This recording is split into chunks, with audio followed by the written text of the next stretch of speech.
បាទមកជិះ Storm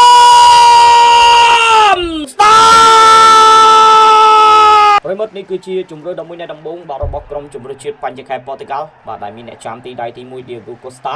ជាមួយនឹងខ្សែការពារ4រូបគឺមាន Gonzalo Inacio, Robanias, Nuno Mendes និងកីឡាករ Janeves ក៏ដូចជា Vitinha, Bruno នៅក្នុងតំបន់បម្រើបាទប្រយុទ្ធខាងលើគឺមាន Bernardo Silva, Cristiano Ronaldo, Pedro Neto និង Francisco Conceição នឹងមកចាប់អារម្មណ៍អំពីជំរឿន11នៃដំបូងបាទរបស់ក្រុមជម្រើសជាតិអេស្ប៉ាញវិញម្ដងបាទដែលមានអ្នកចាំទីដៃទី1កីឡាករ Unai Simon ជាមួយនឹងខ្សែការពារ Dean Huijsen, Robin Linoman, Marc Cachoeira បម្រើគឺមាន Oscar Mingueza, Martin Zubimendi, Fabian Ruiz, Pedri, Mikel Oyarzabal, Nico Williams, Lamine Yamal បាទប្រិយមិត្តយើង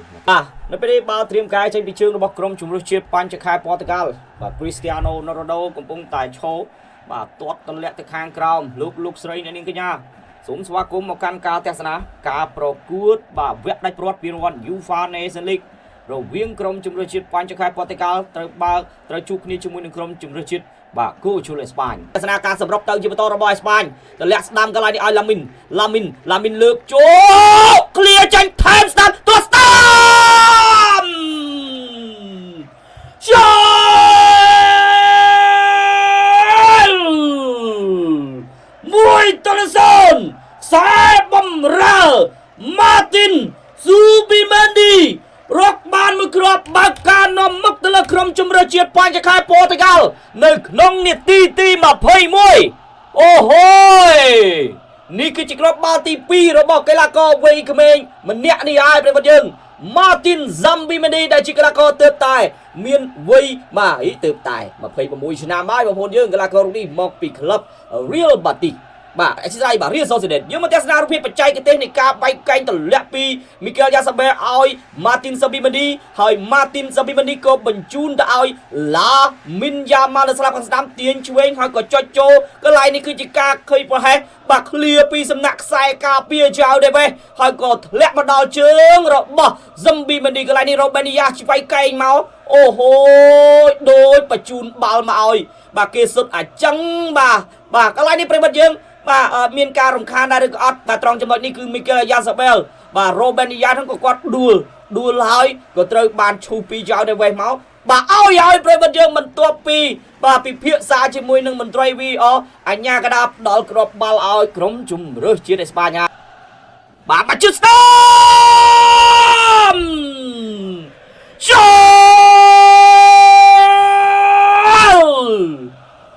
មួយទល់នឹងមួយ Nuno Mendes ខ្សែការពារស្លាប់ឆ្វេងរបស់ក្រុមជម្រើសជាតិបញ្ញខេត្តប៉ូទុយហ្គាល់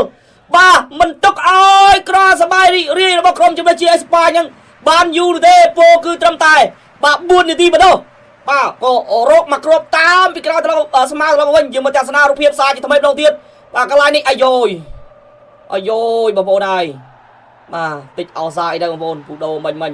ចាំមើលតើ VAR បញ្ជាក់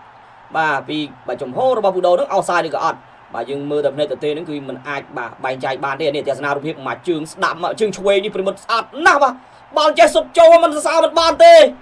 បាទអស់មុំទៅហើយខ្សែការពារនៅប្រហែលអ្នកពីមុខបិទមិនចិត្តប្រឡោះជើងបងប្អូនហើយមួយជើងឆ្វេងរបស់ Nuno Mendes នេះឆ្ងាញ់ណាស់បាទឆ្ងាញ់មែនតើតែម្ដង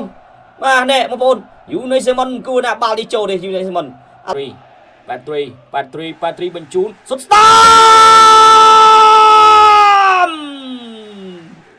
ចូល Mikel Oyarzabal អបអរទឹកមុខដូចជារឿងភ័យព្រួយបារម្ភព្រោះថាមុននឹងមានគ្រាប់បាល់បាញ់មិននឹងមានការប៉ះទង្គិចតែប៉ុន្តែអាដាអ្នកគ្រប់គ្រងគឺសោចសប្បាយហូរកជ្រៀវទាំងហឹងអើងកងនៅឯលៀនអរ៉ាហើយគណៈដែលពូដូកំពុងតែតវ៉ាជាមួយនឹងការប៉ះទង្គិចមុននឹងមានគ្រាប់បាល់នេះកើតឡើងបាទអូយចង់ម៉ោងទៅហើយបាទប្រិយមិត្តយើងក្នុងវគ្គទី1ឥឡូវនេះលោកអញ្ញាកដាបាទលោក Sandro Bascara បាទកំពុងតែណែនាំបញ្យលប្រិយមិត្តយើងមកទស្សនារូបភាពបាទនេះប្រិយមិត្តយើងការរំខានរបស់ Zubimendi ធ្វើឲ្យ Bernardo Silva ដួលហើយអញ្ញាកដាមើលឃើញថា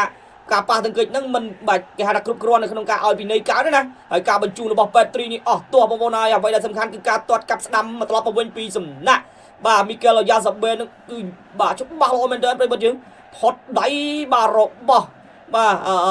Diego Costa បាល់មួយកន្លែងនេះ Nuno Mendes ទៅហើយ Nuno Mendes ជាអ្នកគ្រប់បាល់តាមស្មាកាត់ចុះខ្នងពូដូចូលគ្រីស្ទីយ៉ាណូរ៉ូណាល់ដូមកគ្រាប់តាមស្មាដ៏មានសារៈសំខាន់របស់ប៉ូទុយហ្គាល់ចេញពីជើងរបស់គ្រីស្ទីយ៉ាណូរ៉ូណាល់ដូកីឡាករដែលមានវ័យ40ឆ្នាំបាទគឺសិតមកគ្រាប់បំពងសម្ដែងទីនៅក្នុងវគ្គផ្ដាច់ប្រវត្តិ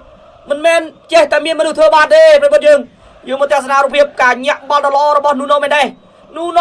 តែងតែជាអ្នកបង្កើតឱកាសប្រិយមិត្តយើងកន្លែងនេះបាទខាក់ឈូរ៉ូឡាមិនអាចរារាំងពូដូបានឡើយណែថែមស្ដាំមកល្អមែនទេបាទអ្នកបង្កើតឱកាស Nuno Mendes កីឡាករវ័យក្មេងដ៏មានសក្តានុពលរបស់ Paris Saint-Germain មុននេះរកមកគ្រាប់តាមស្មើឥឡូវនេះអាស៊ីមកគ្រាប់តាមស្មើសារជាថ្មីម្ដងទៀតបាទដែលពូដូជាអ្នកបំពងសម្បាញ់ទីណែបងប្អូនយើងទាំងអស់គ្នាចូលក្លេរបស់ខ្ញុំឯណា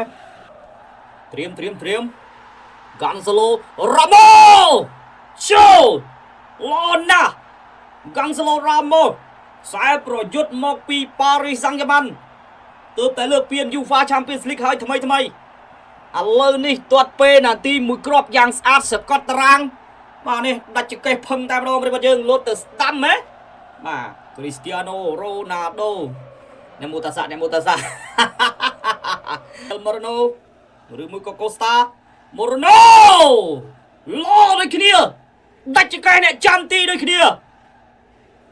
Mikel Moreno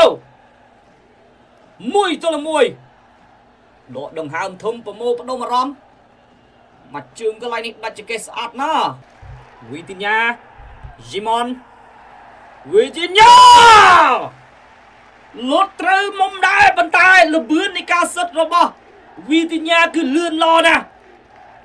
ដកបោមកបាទកវែងលេងយ៉ាងល្អប្រិយមិត្តយើងមើលទស្សនារូបភាពកន្លែងនេះវិនរបស់អេស្ប៉ាញវិញម្ដងអាឡិចបៀណាទៅផ្លូវតែមួយជាមួយនឹងមីកេល ម៉ារ៉ូណូដាច់ចកេះកូស្តាដដែលបាទអេមស្នៃហើយបាទមើលយើងអេមហើយ2-2អូយទាត់ពេងទីច្បាស់ណាម្នាក់ក្រោមណូ yes លន់ណាទៅផ្លូវតែមួយនេះគ្នាណាបាទយើងបាទយើងគេថាបែងចែកគ្នាល្អមែនទេបាទខាងអេស្ប៉ាញហ្នឹងគេយកស្ដាំដៃគេយកជួយដៃអ្នកចាំទីទៅមកខាងប៉ូទុយហ្គាល់នេះគេយកស្ដាំដៃរបស់អ្នកចាំទីមកខាងម្នាក់ប្រិយមិត្តណាបាទអាចលើកពីជាមួយអេស្ប៉ាញបានទេ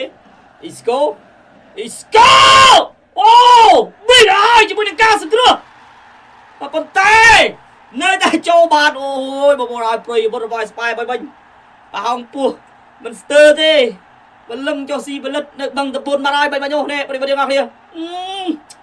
ស្ដាយមែនទេបាទសម្រាប់កូស្តាបង្ហាញទម្រង់លេងល្អណាស់ចាំមើលការទាត់ពេលក្នុងទីរបស់គេល្អដូចតែគេបង្ហាញទម្រង់លេង120ទេកន្លែងហើយវ៉ាវបាទប្រហោដូចគ្នាប្រិយមិត្តយើងបាទសម្រាប់អ្នកចាំទីទី2 Diego Costa ជាមួយនឹង Unai Simon ជាមួយនឹងការសង្គ្រោះបាល់បាទប៉ុន្តែយ៉ាងណានៅតែបំពងសំណាញ់ទីបានដដែលយើងមើលទស្សនារូបភាពការលូតទៅកន្លែងនេះឲ្យតែលូតទៅមុនដឹងតែបាទត្រូវឯប៉ុន្តែកន្លែងនេះក៏ហើរឡើងទៅខាងលើល្អរស់សង្ហាបាទអាល់វ៉ារ៉ូម៉ូរតាខូចបាត់ទៅហើយ Diego Costa សង្គ្រោះបាល់ពីការទាត់របស់កីឡាករម៉ូរតាកាពីតានក្រុមជម្រើសជាតិអេស្ប៉ាញបានហើយជាមួយនឹងការទាត់អូយប្រិយមិត្តយើងបាទត្រូវល្អណាស់បាទក្របទីជើងក្របទី5គឺអត់ទេបើតែបើអត់ចូលអានឹងគឺតទៀត Roberto 5-4